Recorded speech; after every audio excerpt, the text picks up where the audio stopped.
जय श्री राम दोस्तों। चलते हैं आज की अपनी नई कहानी पर। रात में मैं पत्नी के साथ होटल में रुका था।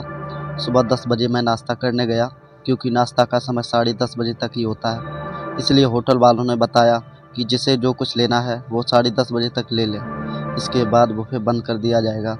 कोई भी आदमी नाश्ते में क्या और कितना खा सकता है, पर क्योंकि नाश्ताबंदी का फरमान आ चुका था, इसलिए मैंने देखा कि लोग फटाफट अपनी कुर्सी से उठे और कोई पूरी प्लेट भर कर ला रहा है, कोई 4 छोले भटूरे का ऑर्डर कर रहा है, कोई इडली डोसा उठा लाया, तो एक आदमी 2-3 गिलास जूस के उठा लाया, कोई बहुत से टोस्ट प्लेट में भर लाया और साथ में शहद, मक्खन और सरसों की सॉस भी।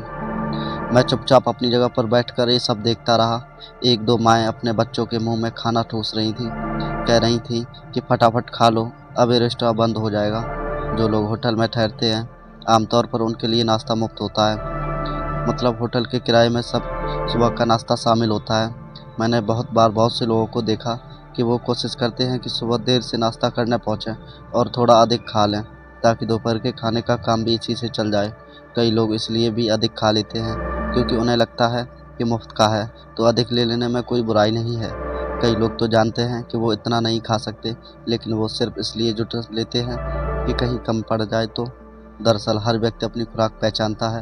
वो जानता है कि वो इतना ही खा सकता है, पर वो लालच में फंसकर ज़रूर से अधिक जुटा लेता है। मैं चुपचाप अपनी कुर्सी से सब देखता रहा। 10:30 बज गए थे, रेस्टोरेंट बंद हो चुका था। लोग बैठे थे, टेबल पर खूब सारी चीज़ें उन्होंने जमा कर ली थी, पर अब उनसे खाया नहीं जा रहा था। कोई भला 2-3 गिलास जूस कैसे पी सकता है? बहुत सारे टोस्ट। कई बच्चे माँ से झगड़ रहे थे कि उन्हें अब नहीं खाना। माएँ भी खाकर और खिलाकर थक चुकी थीं, और अंत में एक-एक कर सभी लोग टेबल पर जमा नाश्ता छोड़कर धीरे-धीरे बाहर निकलने चले गए। मतलब इतना सारा जूस, फल, ब्रेड सब बेकार हो गया। यही है ज़िंदगी। हम सब अपनी भूख से अधिक जुटाने में लगे हैं।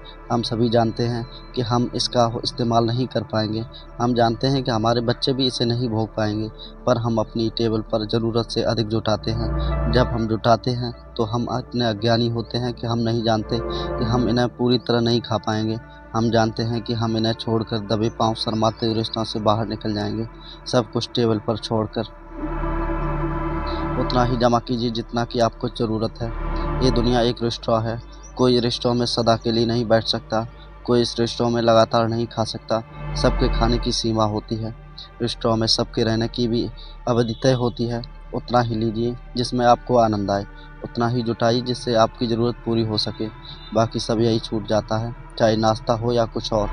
हम सब में से बहुत सारे लोग संसार रूपी रेस्टोरेंट में बहुत से लोगों का टेबल पर ढेर सारी चीज़ें छोड़कर जाते हुए देखते हैं, पर फिर भी नहीं समझते कि हमें कितनी ज़रूरत है। हम जानते हैं कि हम सब छोड़ जाएंगे, लेकिन जुटाने के चक्कर में जो है हम उसका स्वाद लेना छोड़ देते हैं। दोस्तों, यही सारी ज़िंदगी में सबके साथ चल रहा है, तो उतना ही कीजिए जितनी ज़रूरत है। दोस्तों, कहानी पसंद आई हो तो लाइक शेयर सब्सक्राइब करना ना भूलें, और हमें कमेंट में ज़रूर बताएं कि ये कहानी आपको कैसी लगी, और चैनल को ज़रूर सब्सक्राइब करें। जय श्री राम दोस्तों।